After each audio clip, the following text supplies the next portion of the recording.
ನಮಸ್ಕಾರ ಎಲ್ರಿಗೂ. ಕತೆ ಹೇಳೋದು ಈಗ ಪ್ರಾರಂಭ ಮಾಡ್ತೇನೆ. ತುಂಬಾ ದಿನದಿಂದ ನಾನು ಕತೆ ಹೇಳಲಿಲ್ಲ. ನಾನು ನಳಿನಿ ಸೋಮಯಾಜಿ. ಈಗ ಕತೆ ಕೇಳಿ. ಒಂದ್ ಕಾಡಲ್ಲಿ ಒಂದ್ ತೋಳ ಇತ್ತಂತೆ. ಯಾರಾದ್ರೂ ಹೊಗಳಿದ್ರೆ ಅದಕ್ಕೆ ತುಂಬಾ ಖುಷಿ ಆಗ್ತಿತ್ತಂತೆ. ಒಂದ್ ದಿವಸ ಏನಾಯ್ತು, ಒಂದ್ ನರಿ ಬಂತು. ಆಹಾ, ಏನ್ ಚಂದ ಇದ್ಯಾ ನೀನು ತೋಳರಾಯ, ನಿನ್ ಚಪ್ಲಿನೇ ಇಲ್ವಲ್ಲ ಅಂತು. ಹೌದಾ, ನನ್ ಚಪ್ಲಿ ಹೆಂಗಾಗತ್ತೆ? ನೀನು ಒಂದು ಮೇಕೆನ ತಗೊಂಡ್ ಬಾ, ನಾನು ಅದನ್ನ ಸೂಜಿ ದರದಲ್ಲಿ ಹೊಲ್ಕೊಡ್ತೇನೆ ಅಂತ. ಆಗೇನ್ ಮಾಡಿತ್ತು, ಇದು ತೋಳ ಹೋಗಿ ಮೇಕೆ ದೊಡ್ಡಿಲ್ಲ, ಅದೇನ್ ಮಾಡಿತ್ತು, ಒಂದ್ ಮೇಕೆನ್ ಹಿಡ್ಕೊಂಡ್ ಬಂತು. ಆಯ್ತು, ನಿನ್ ಒಂದ್ ವಾರ ಬಿಟ್ಕೊಂಡ್ ಬಾ, ಆಮೇಲೆ ನಾನ್ ನಿಂಗೆ ಚಪ್ಲಿ ತಯಾರು ಮಾಡಿರ್ತೇನೆ ಅಂತೇಳಿ. ಆಗೇನಾಯ್ತು, ತೋಳ ಹೋಯ್ತು. ಕಡೆಗ್ ಒಂದ್ ವಾರ ಆದ್ರ ಮೇಲೆ ಅದೇನ್ ಮಾಡಿತು, ಬಂತು, ತೋಳ ಬಂತು. ಬಂದ್ಬಿಟ್ ಕೇಳ್ತು.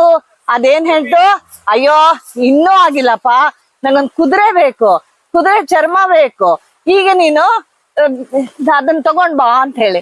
ಆಗ ಇದೇನ್ ಮಾಡಿತು, ಕುದುರೆ ದೊಡ್ಡಿಗೆ ಹೋಯ್ತು, ಒಂದ್ ಕುದುರೆನ ತಗೊಂಡ್ ಬಂತು. ನೀನು 2 ವಾರ ಬಿಟ್ಕೊಂಡ್ ಬಾ, ನಾನು ಹೊಲ್ದಿಡ್ತೇನೆ ಅಂತೇಳಿ. ಆಮೇಲೆ ತೋಳ ಏನ್ ಮಾಡಿತು, ಹೋಯ್ತು. ಆದ್ರೆ ಅದ್ ಹೋಗೋ ಮುಂಚೆ ಅದ್ ಹೇಳಿತು, ನಂಗೆ ಒಂದು ಸೂಜಿ ದಾರ ಬೇಕು, ತಗೊಂಡ್ ಬಾ ಅಂತೇಳಿ. ಇದೇನ್ ಮಾಡಿತು, ಹೋಗಿ ಸೂಜಿ ದಾರ ತರ್ಬೇಕು ಅಂತೇಳಿ ಹೋಯ್ತು. ಸೂಜಿ ದಾರ ಅದಕ್ ಸಿಗ್ಲಿಲ್ಲ. ಅದೇನ್ ಮಾಡ್ತು, ಹೋಗ್ಬಿಟ್ಟು ನಾನು ಈಗ ಒಂದ್ ಸೂಜಿ ದಾರ ತರ್ತೇನೆ ಅಂತ ಹೇಳಿ ಅದೇನ್ ಮಾಡಿತು, ಒಂದ್ ಮುಳ್ಳು ಹಣ್ಣಿನ ತಂತು.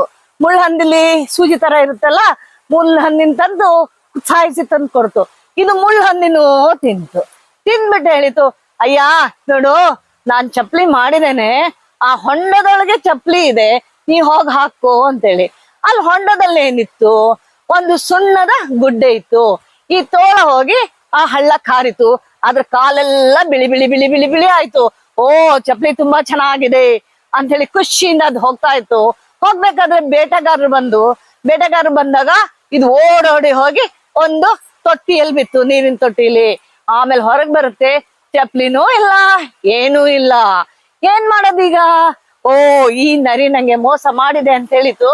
ಹೋಗಿ ಆ ನರಿನ ಕೊಂದ್ ಬಿಟ್ಟಿತ್ತು. ಕತೆ ಕೇಳಿದ್ರ? ನಾವ್ ಯಾವತ್ತೂ ಮೋಸಗಾರನ್ನ ನಂಬಬಾರ್ದು. ಇದೇ ಕತೆ. ಕತೆ ಕೇಳಿ, ಲೈಕ್ ಮಾಡಿ, ಕಮೆಂಟ್ ಮಾಡಿ, ಶೇರ್ ಮಾಡಿ, ಹಾಗೆ ಸಬ್ಸ್ಕ್ರೈಬ್ ಮಾಡಿ. ಧನ್ಯವಾದಗಳು.